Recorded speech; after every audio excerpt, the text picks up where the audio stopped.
Okay, coming into the van, this is our little cupboard that we keep all our stuff in. So in this van here, we don't have light switches around the van. They're just on these little remotes.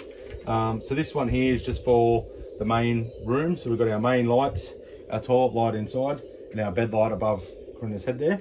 And on this one here, it's the same. We've got our outside lights and then an off button. So you can hit that off button just so when the awning's closed, you can make sure that the awning light hasn't been touched, or the outside lights. That'll turn everything off on the outside. Touch them again, that obviously turns them off. Now in here, the light above the bed and the light in the bathroom can be turned off from the light itself. There are switches on there, so if for some reason they're not working, just check the lights being turned off from the units themselves. In here also we've got our cables for our TV, which can be put on here. This has got a triple arm on it, so it can be spun around so you can watch it in the main bed or out here for the kids or whoever's out here. And that just stows away like so and folds back up. But all the cables, we just leave them in here. We've got our TV remote, which can be used, and our aircon remote as well. There's a deck of playing cards in there as well, just for your enjoyment. And that all just stays in there. Now we've got our stereo system. It's got CD player, Bluetooth, all that sort of stuff. Over here we've got a CO2 alarm. So that there is for the diesel heater, in case for some reason there's gas leakages in here or carbon monoxide from the diesel heater. Our TV plugs are here. You just want to make sure that little button there is turned on. You'll have a green light. If that's not turned on, you won't get TV reception. It's just a little booster in here.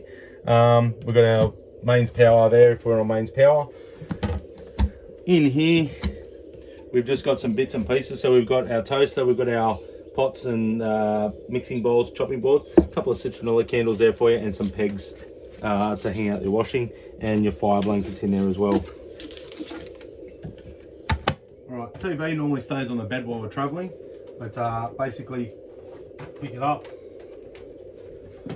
pull out your TV bracket, and I'll spin it around this way so you can see, but basically it just slides straight on like so.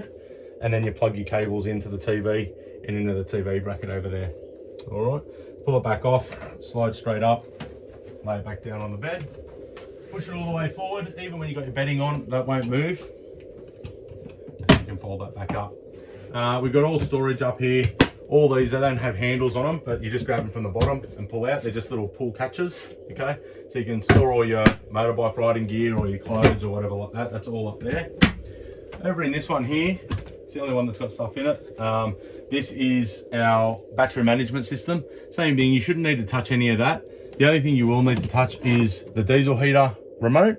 Okay, so basically on off is that button there, up and down for your temperature control. We find it's easier just to use the remote. So you got on, off, up and down, but you will need to pull this unit out and point the remote at it. That's the only thing in this van. It was already in here, unfortunately, otherwise I would have made it a little bit different. But we've got our hot, so with the hot water, you've got two hot water switches up here. One's for gas, one's for electric. So if you're on gas, you're free camping, you want to turn the gas hot water system on, you'll turn that on, the red light will come on and stay on. If you're on mains power, you just run it on the electric. If you're running electric, you can leave that on all the time. If you're running on gas, sometimes it can be not too noisy, but if you're a really light sleeper, you will hear it because it is under the bed. So I normally turn it off at night and then just flick it on again in the morning if you want to have an early shower in the morning. If not, then turn it on in the afternoon, about half an hour before you want to have showers. All right.